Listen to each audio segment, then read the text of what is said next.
నా దగ్గర చూస్తుండండి అట్లా ఈ నరాలు చూస్తాం సార్. ఈ నరాలు చూసి ఇక ఇస్తుందా కాదా. ఓకే, మెయిన్గా అయితే పాల నరాలు చూస్తారు. అది. నమస్తే, మీరు చూస్తున్న దేశం కోసం యూట్యూబ్ ఛానల్. అయితే మన దగ్గర ఉన్నటువంటి రైతన్న శంకర్కొండ విలేజ్ ఆమనగల మండలం రంగారెడ్డి జిల్లాకు చెందినటువంటి లాలు నాయక్ గారు. తను 2 కొత్తగా అయితే హెచ్ఎఫ్ ఆవులు కొన్నారు.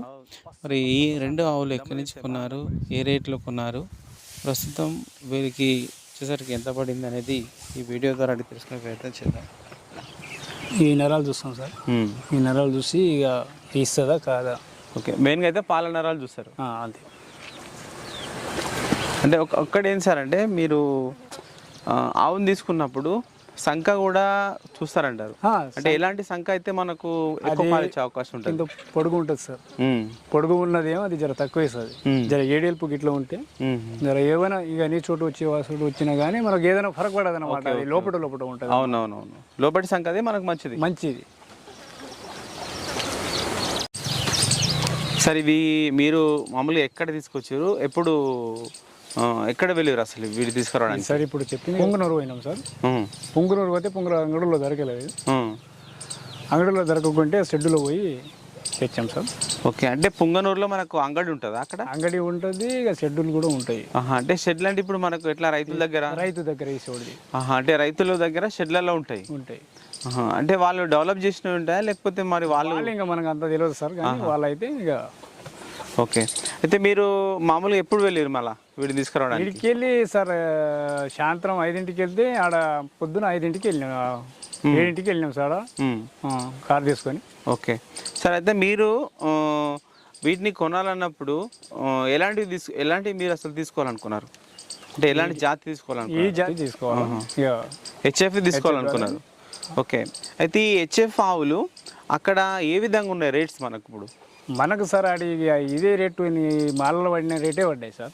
ఈ ఖర్చులు వచ్చి అన్నీ వచ్చి ఈ కిరాయిలు వచ్చి ఏదంటే ఒక 10-5 ఇక ఇటువంటిది సార్. ఓకే, ఒక ఆవులు ఇప్పుడు 90,000 పడ్డాయి సార్. ఇది కిరాయి వచ్చి అంటే వీటికి వచ్చేసరికి ఒక్కొక్కటి 90,000 పడ్డాయి. సరే, అయితే ఇప్పుడు ఇవి ఎన్ని ఈతలు అంటే మనకు దీనిలో ఈతలు ఈయనే ఉన్నాయా, ఎట్లా ఉన్నాయి? ఈయనే సార్. అంటే అది చెప్పండి సార్. ఇది ఒక ఈతది ఉంది సార్, 2-3 ఈతలు ఉండవచ్చు. 2-3 ఈతలు ఉండొచ్చు. ఓకే, అంటే ఎట్లా తెలుస్తుంది మనకు మళ్ళా? ఇది జర మనసి ఇప్పుడు రోజు వయసు ఉందా లేదా అని మనకు తెలుస్తుంది. అది ఇప్పుడు ఎన్ని ఇచ్చిందో తెలియదు కానీ మామూలుగా మనకు.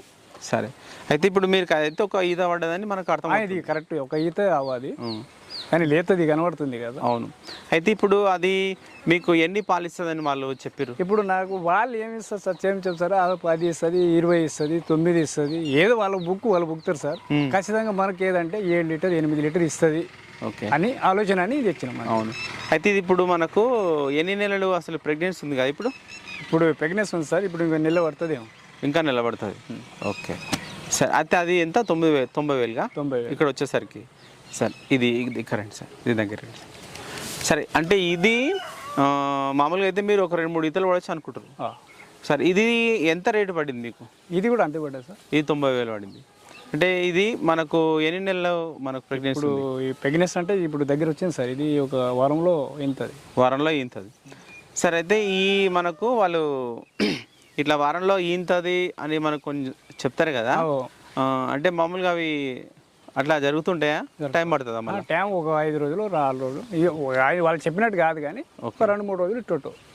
సరే, మనకు ఏంటంటే ఇప్పుడు అక్కడ వాతావరణం ఇక్కడ వాతావరణం వేరు కదా. మరి వాళ్ళు మనకేమైనా సలహాలు చెప్తారా వీటిని తీసుకెళ్ళిన తర్వాత? ఏది చెప్పరు సార్ వాళ్ళు. ఇక చలో అది మనం తీసుకున్నాం అనుకో, చలో నీ దారి నేవు, వాళ్ళ దారి వాళ్ళకి, అంతే. ఓకే, తర్వాత ఏమి ఇబ్బంది ఉన్నా వాళ్ళకి సంబంధం లేదు. ఏదైనా మనం చూసుకోవాలి ఇక్కడికి వచ్చిన తర్వాత. సరే, ఒకటి అంటే రెండింటి కలిసి ఎంత అయింది అన్నారు? 1,80,000 కదా? 1,80,000 అయింది సార్ ఇక్కడ వచ్చేసరికి.